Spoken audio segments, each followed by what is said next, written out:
Hi, and welcome to this quick tool review. You know me and flashlights, so there's not one I can pass up. So here's another one, although this one is a flashlight with a twist, and let's see if it actually performs according to what the manufacturer says it can. This is a SKYFIRE US, and if you go to their website, they're calling it the Canlong Laser Cannon, model number 1097J-8.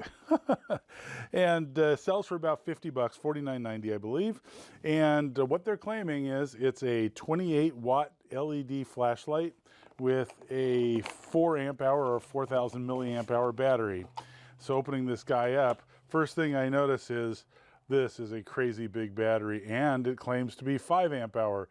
It's 26800 lithium cell, and this is bigger than the 650 or something that I'm normally used to seeing in bigger flashlights. Anyways, that is a beast of a flashlight there, a battery rather, pardon me. The flashlight itself looks very nice. It looks like it has 4 different power levels. Another interesting feature that is sort of unique to this flashlight that I haven't seen is that you can charge it with USB-C, but you can also use it as a power source to like charge your cell phone, because this is 5 amp hours. So there's so much capacity in this, why not use it if you need it, I guess. So in an emergency, that could be really handy. Let's pop the battery in this guy and give it a charge and see what it can do. All right, so we're all charged up, and it looks like it's a single LED chip. There might be an array of LEDs on there. They claim it's 28 watts, which is pretty insane. That is a huge amount of current this thing's drawing, but you can tell by the copper running to it under the, well, maybe you can't see there. I can see it here, but under the paint, the reflective paint, so they don't waste any light, are really thick copper pads leading to this. So there is a ton of current running this. They warn you about that it can get warm. It has a focusing capability.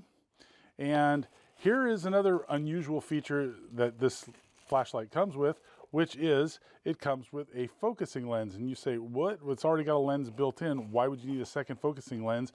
Well, on top of the fact that this is supposed to be a very bright LED, they also claim that it can be used to start a fire in emergency. We'll check that out.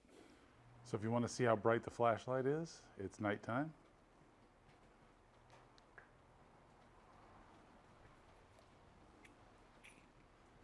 And you can focus it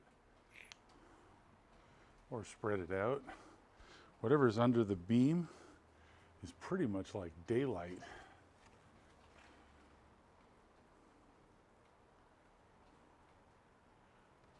Here's the tree way over there.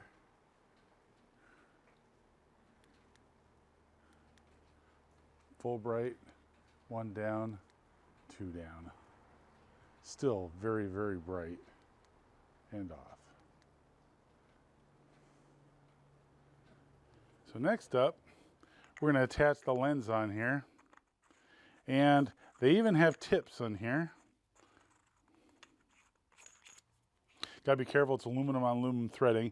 So they say you pull this all the way out, and then about 2 centimeters or 20 millimeters above the light here, which is about here, is the focal point. And that should be able to start something on fire. So this is a piece of paper towel. They do claim in their manual that dark materials work better. So I'm gonna try not to look at this directly because it is very bright. Kind of feel like even a magnifying glass on a leaf or something, sun. And I don't know how long they expect you to wait, but holding this here is a bit challenging. This is white material, so it is reflecting some of the light.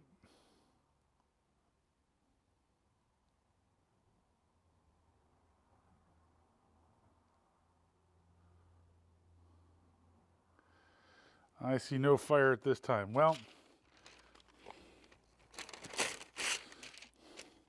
here's some black looking paper. So how about we try and focus this guy. And yep, sure enough, that starts up right off the bat. So what they're claiming is this feature can be used in emergencies, but you better have some fairly dark tinder, because if it's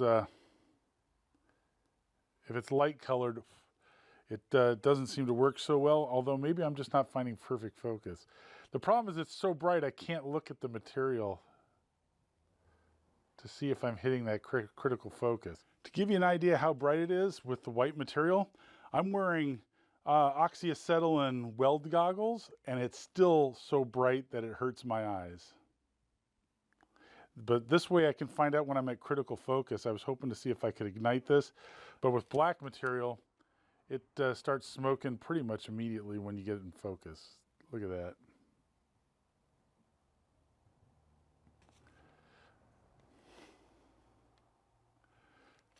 Not bad at all.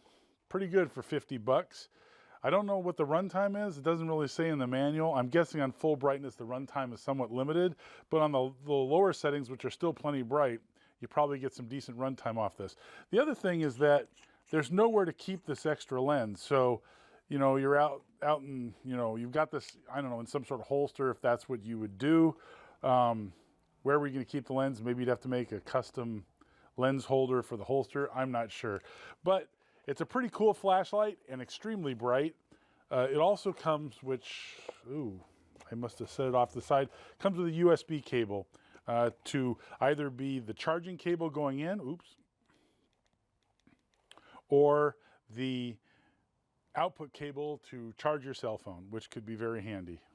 The construction of this flashlight is all aluminum, which is really nicely made. Everything's very smooth. The threads are typical. They have a water seal on it with an O-ring.